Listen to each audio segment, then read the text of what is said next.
की दी हुई जादुई गाउन।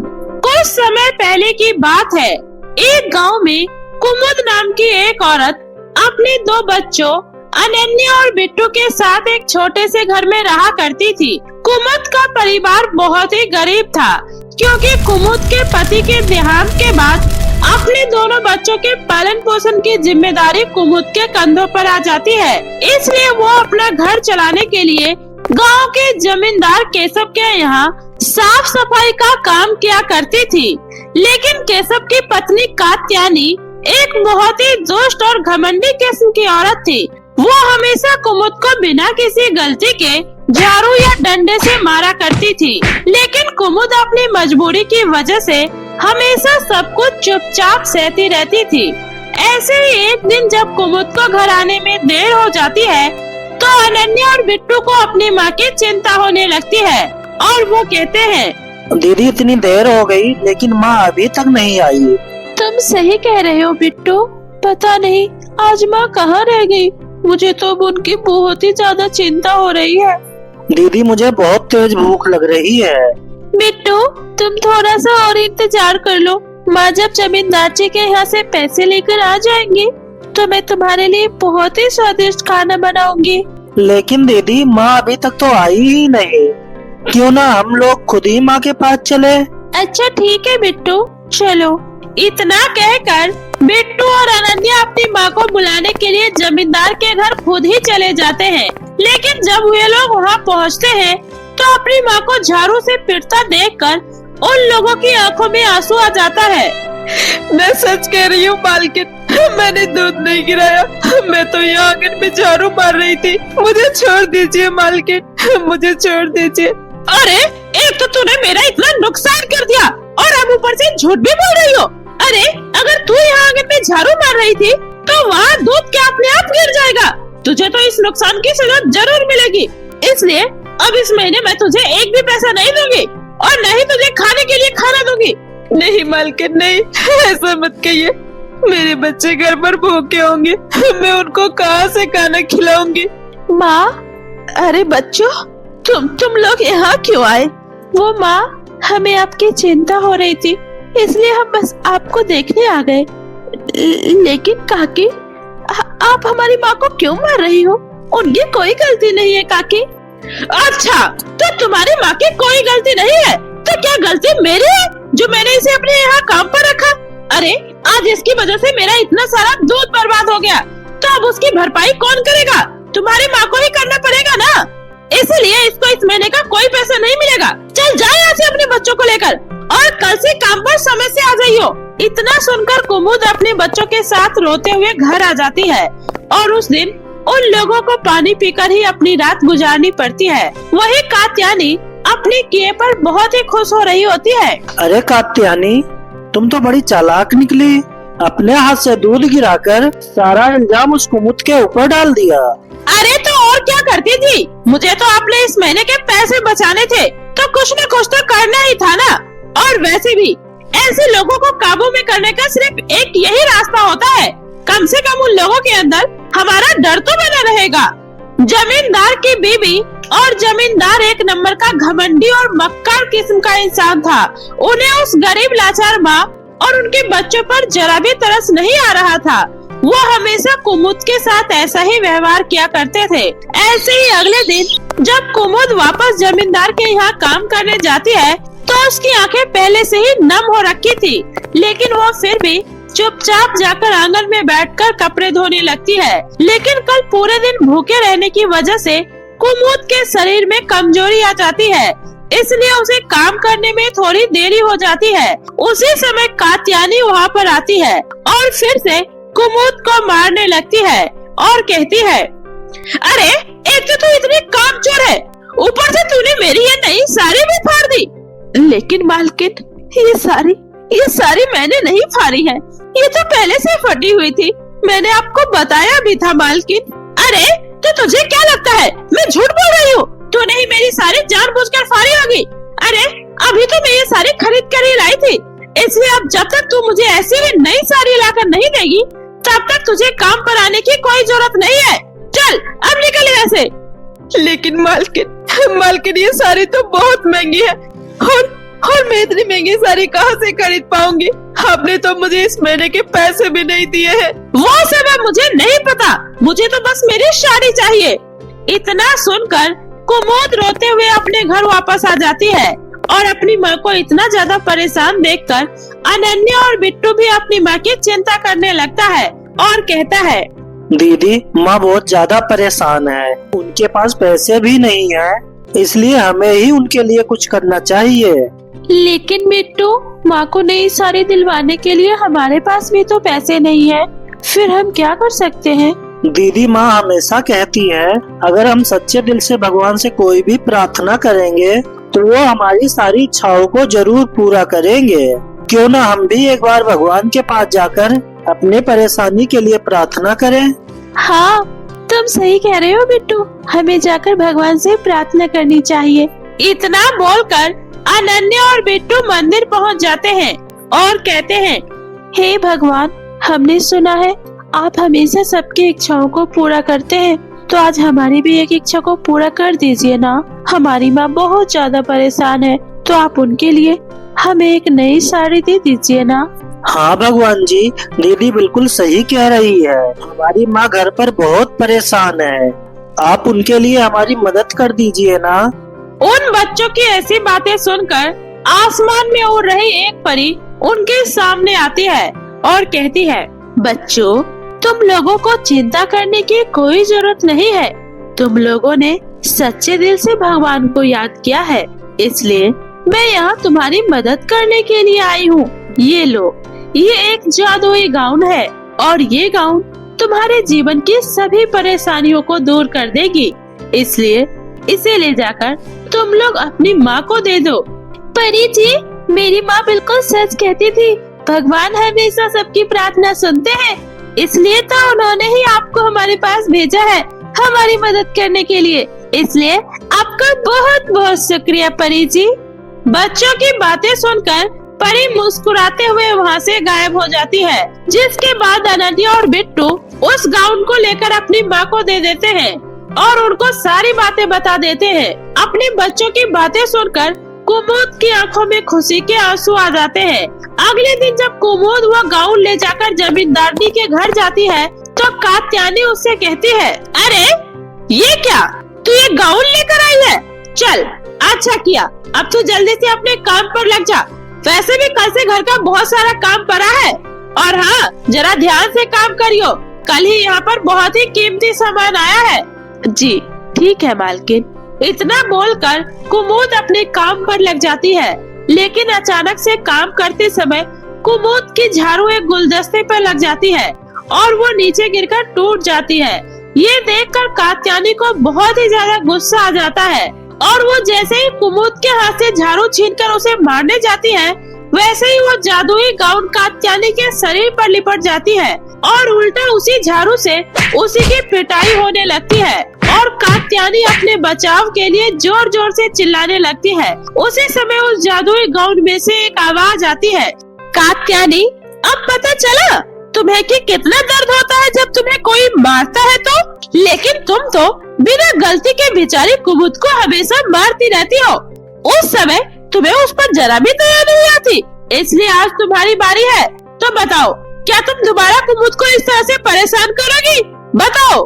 नहीं नहीं, मैं आज के बाद कुमुद को कभी परेशान नहीं करूंगी, मुझे माफ कर दो, मुझे मत मारो, मुझे छोड़ दो।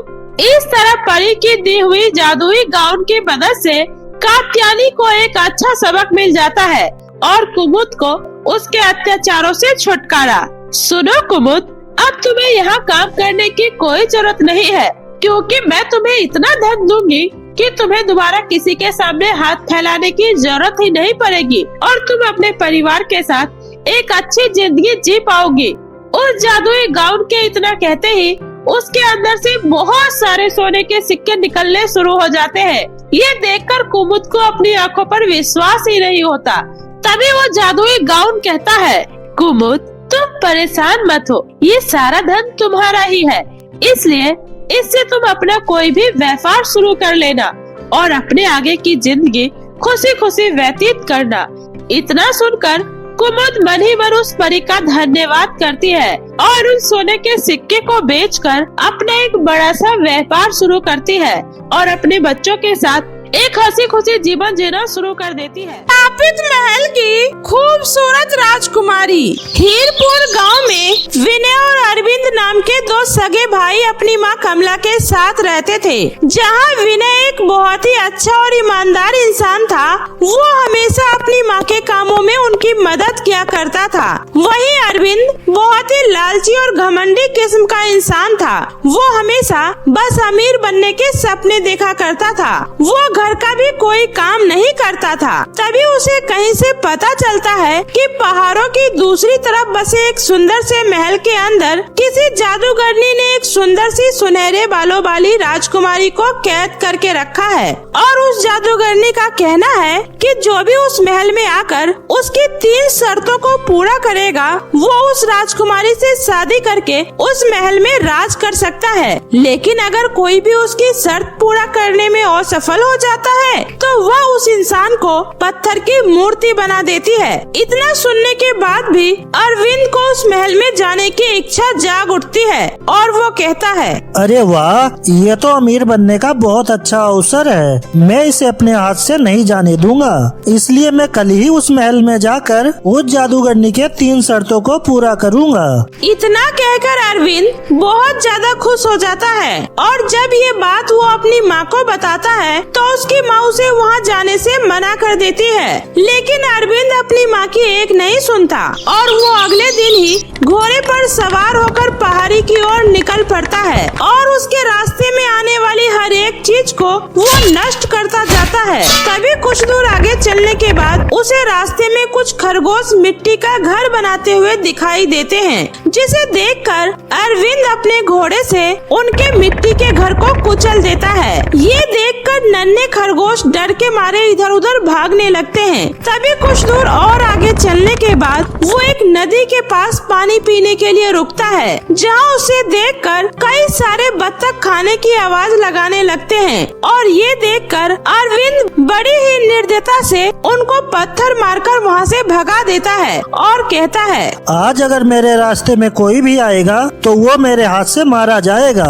और इस तरह अरविंद जब कुछ दूर और आगे बढ़ जाता है तो उसे पेड़ के ऊपर 2 पंछी अपने कुछ अंडों के साथ दिखाई देते हैं। तभी उनके घोंसले से एक छोटी सी डाली टूटकर अरविंद के सर पर लग जाती है, जिसके बाद अरविंद को बहुत ही ज्यादा गुस्सा आता है और वो कहता है, अरे तुम छोटे से पक्षी की इतनी हिम्मत, तुम मुझ पर हमला कर रहे हो, रुको अभी बताता हूँ। इतना कहकर अरविंद उनके घोंसले को हाथ से मारकर नीचे गिरा देता है, जिससे वो चिड़िया बहुत ही ज्यादा उदास हो जाती है। लेकिन सौभाग्य से उनका वो घोंसला पत्तों की झाड़ियों पर गिर जाता है, जिस वजह से उनके अंडे सुरक्षित रहते हैं। तभी अरविंद वहाँ से आगे की ओर चलने लगता है। कुछ दूर चलने के बाद जादूगरनी के महल के पास पहुँच जाता है और घोड़े से नीचे उतरकर वो दरवाजे के पास जाता है और बहुत ही गुस्से में कहता है, जो भी इस महल के अंदर है वो जल्दी से गेट खोलो, मुझे ज्यादा इंतजार करना पसंद नहीं। अगर तुमने ये दरवाजा नहीं खोला तो मैं ये दरवाजा तोड़ दूंगा। अरविंद के इतना चिल्लाने के बाद एक बूढ़ी जादूगरनी दरवाजा खोलते हुए कहती है, अरे कौन हो तुम और यहाँ क्या कर रहे हो? ये मेरा महल है, बताओ क्या काम है? अरे क्या तुम्हें सुनाई नहीं देता? मैं कब से गेट पीट रहा था। लगता है तुम्हें बुढ़ापे की वजह से सुनाई देना कम हो गया है, इसलिए ध्यान से सुनो। मेरा नाम अरविंद है और मैं यहाँ सुनहरे बाल वाली राजकुमारी को बचाकर इस महल का राजा बनने आया हूँ। अच्छा तो ये बात है, लेकिन तुम्हें पता है ना कि राजा बनने से पहले तुम्हें मेरी 3 शर्तों को पूरा करना होगा। अरे हाँ हाँ, बताओ बताओ, तुम्हारी वो 3 शर्त कौन सी है? मुझे अभी पूरा करना है, क्योंकि मैं तुम्हारी किसी भी चुनौती से नहीं डरता हूँ। इसलिए तुम मेरा टाइम वेस्ट करना बंद करो और मुझे जल्दी बताओ।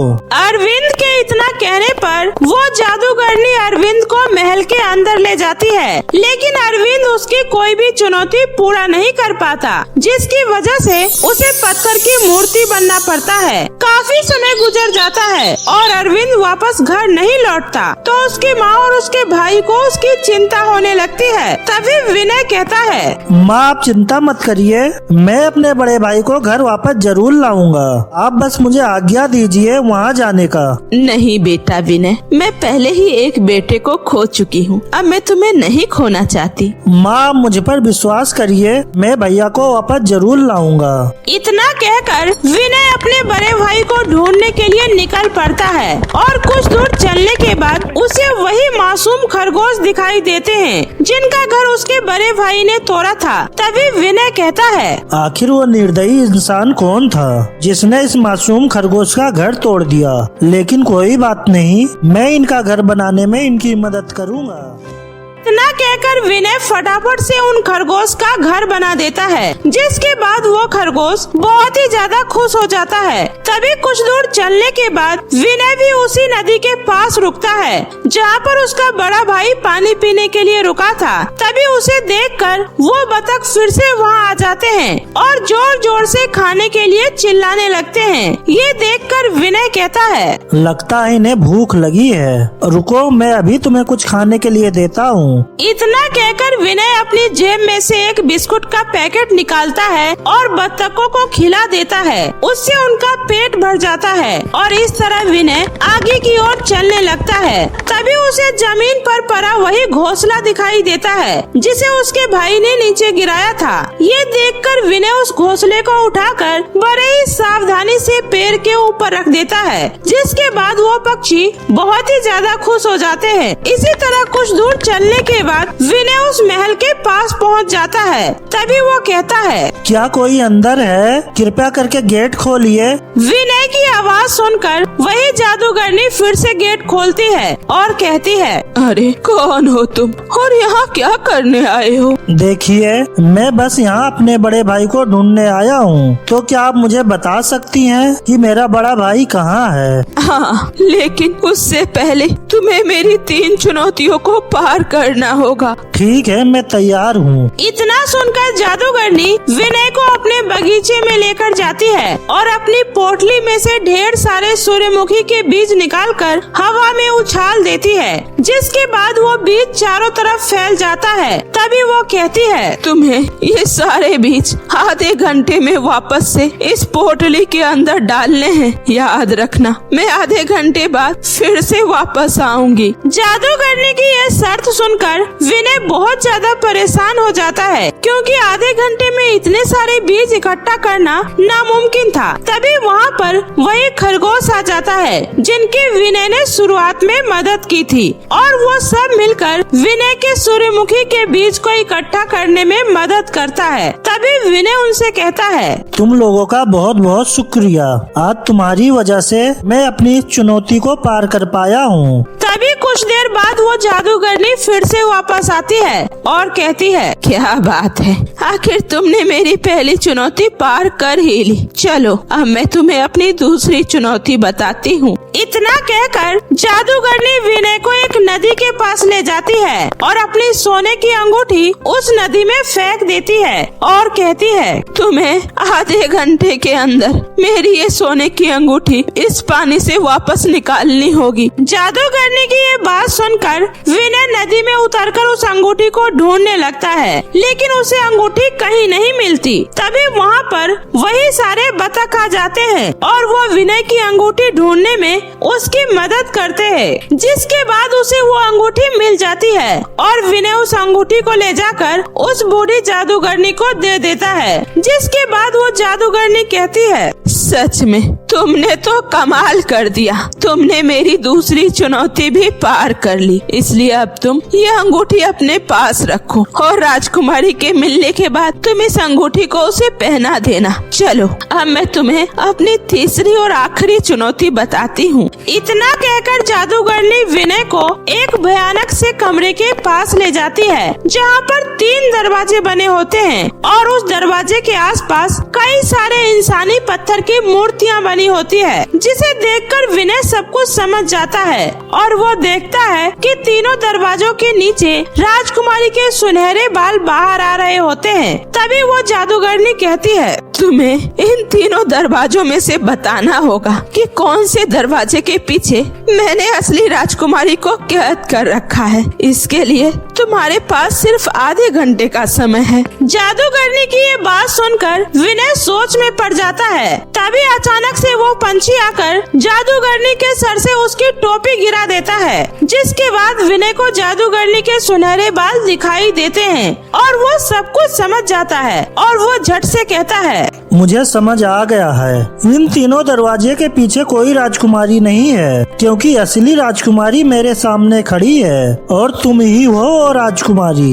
विनय की ये बात सुनकर वो तीनों दरवाजा वहाँ से अपने आप गायब हो जाता है और उसके सामने खड़ी जादूगरनी एक सुंदर सी राजकुमारी में बदल जाती है, जिसे देखकर विनय बहुत ही ज्यादा खुश हो जाता है और साथ ही वहाँ पर बने सभी पत्थर की मूर्तियाँ वापस से इंसान बन जाती है। तभी वो राजकुमारी कहती है, तुमने बिल्कुल सही कहा, मैं ही राजकुमारी चंद्रिका हूँ और मुझे एक श्राप की वजह से उस बूढ़ी जादूगरनी का रूप लेकर यहाँ पर रहना पड़ रहा था, पर आज तुम्हारी वजह से मैं वापस से अपने असली रूप में आ पाई हूँ। तुम्हारा बहुत बहुत शुक्रिया। इस तरह सब कुछ ठीक हो जाता है और विनय अपने बड़े भाई को देखकर बहुत ज्यादा खुश होता है और वो उसे सारी बातें बता देता है, जिसके बाद अरविंद को अपनी गलती का एहसास होता है और उस दिन के बाद से वो भी एक अच्छा इंसान बन जाता है और अपनी माँ के कामों में उनकी मदद करने लगता है। और वहीं विनय राजकुमारी से शादी करके उस महल में हंसी खुशी अपना जीवन बिताने लगता है।